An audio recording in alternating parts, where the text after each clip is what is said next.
제롬 파월 미 연방준비제도 의장의 거취를 두고 미국이 연일 시끄럽습니다. 트럼프 대통령과 미 재무장관 월가까지 갑론을박이 치열한데요. 이 때문에 주식시장과 환율이 요동치는 등 시장 혼란이 이어지고 있습니다. 관련해서 보도국 취재기자와 함께 자세한 이야기 나눠보도록 하겠습니다. 고진경 기자 어서 오십시오. 안녕하세요. 네, 반갑습니다. 네, 먼저 이 혼란의 가장 큰 원인이 도널드 트럼프 미국 대통령인 것 같습니다. 네, 파월 의장의 사퇴 여부를 두고 계속 이야기가 바뀌고 있다고요? 네, 그렇습니다. 이 트럼프 대통령은 취임 전부터 파월 의장과 갈등을 빚어왔는데요. 지난 1월에 취임과 동시에 연준에 금리 인하를 요구하기도 했었습니다. 그러나 이후 4번의 FOMC에서 연준이 모두 금리를 동결하면서 갈등이 증폭되게 됐습니다. 최근 한 달간 파월 의장에 대한 트럼프 대통령의 압박을 정리해보면요. 6월에 연준이 금리를 동결하자 트럼프 대통령은 어리석고 고집센 파월을 해고해야 할 수도 있다며 비판했습니다. 같은 달 28일에는 파월은 형편없는 일을 하고 있다. 사임한다면 기쁘게 받아들이겠다며 비난 수위를 높였고요. 이달 15일에는 급기야 공화당 의원들을 만나 해임에 관한 의견을 묻고 해임 서한 초안까지 보여준 것으로 전해졌습니다. 그러나 이 같은 소식이 전해진 직후 미국 증시가 급락하자 트럼프 대통령은 태도를 급작스럽게 바꿨는데요. 다음 날에 바로 파월을 해임할 가능성은 매우 낮다며 시장 진화에 나섰습니다. 네, 시장 혼란에 대한 우려로 트럼프 대통령이 한 발 물러선 듯한 모습이 보이고 있습니다. 그런데 최근 월가에서도 파월 의장의 해임에 대한 의견도 나오고 있다는데요.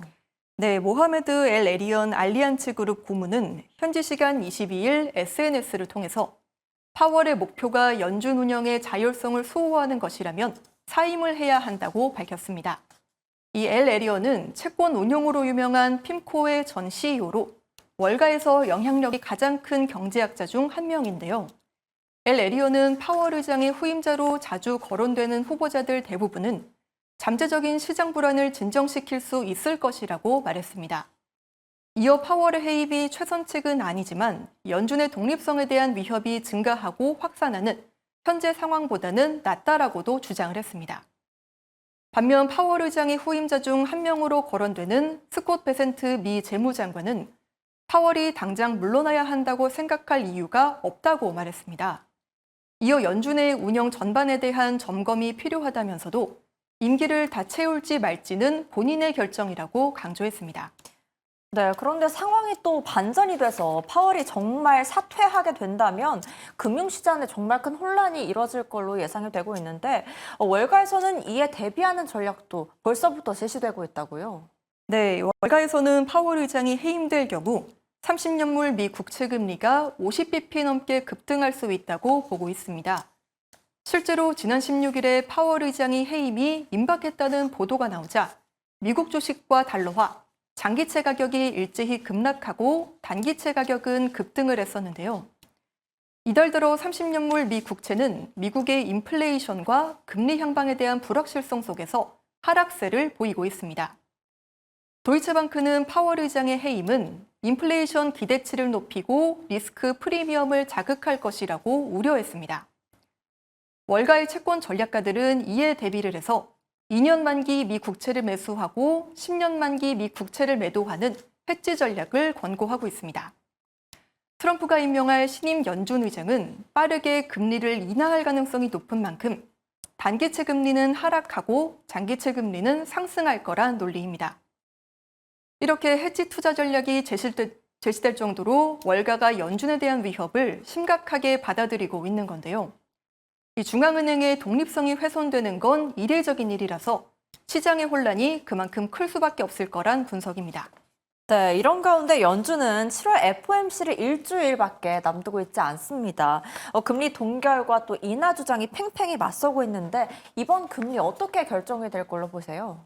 네, 일단 연준의 일정을 보면 현지 시간 29일부터 이틀간 FOMC 정례회의를 열고 금리 향방을 결정하게 됩니다. 이 시장에서는 연준이 이번 달에도 금리를 동결할 거란 전망이 지배적인데요.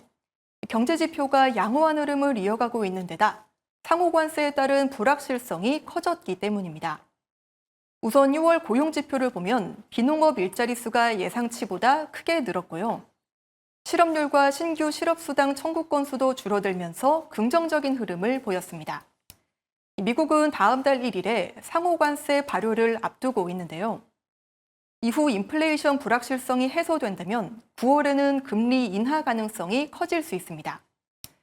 이번 FOMC에서 예상대로 동결이 결정되더라도 얼마나 많은 연준위원이 동결에 반대했는지도 관전 포인트인데요. 이에 따라서 9월 FOMC와 관련해 좀 더 정확한 예측이 나올 수 있을 전망입니다. 네, 파월 사퇴론이 불거지면서 또 관세 협상 관련해서 우리 금융시장도 미국 시장 못지않게 큰 영향을 받고 있습니다. 특히 환율을 중심으로 변동성이 커지는 모습인데 현재 1,370원 아래로까지 내려와 있습니다. 네, 원달러 환율은 이달 17일부터 3거래일 연속 1,390원대에서 움직였습니다. 환율이 1,390원대까지 올라간 건 지난 5월 이후 2달 만인데요. 지난달만 해도 1,350원대까지 내려갔던 환율이 이달 파월 의장의 사퇴론이 불거지며 상승세로 돌아선 겁니다. 반면 기준금리 조기 인하에 대한 기대가 약해지면서 달러는 상대적으로 강세를 보였습니다. 사퇴설이 일단락되면서 현재 원달러 환율은 다소 진정된 모습인데요. 오늘은 무역 협상에 대한 기대로 1,360원대까지 떨어진 상황입니다.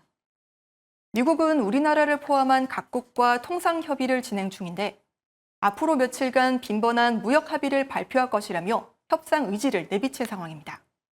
네, 파월 의장의 거취부터 연준의 금리 결정, 그리고 미국과의 무역 협상까지 아주 굵직한 결정들이 많이 남아 있는데요. 결과가 어떻게 나올지 또 글로벌 금융시장에는 어떤 영향을 미칠지 잘 지켜봐야겠습니다. 고 기자, 오늘 내용 잘 들었습니다.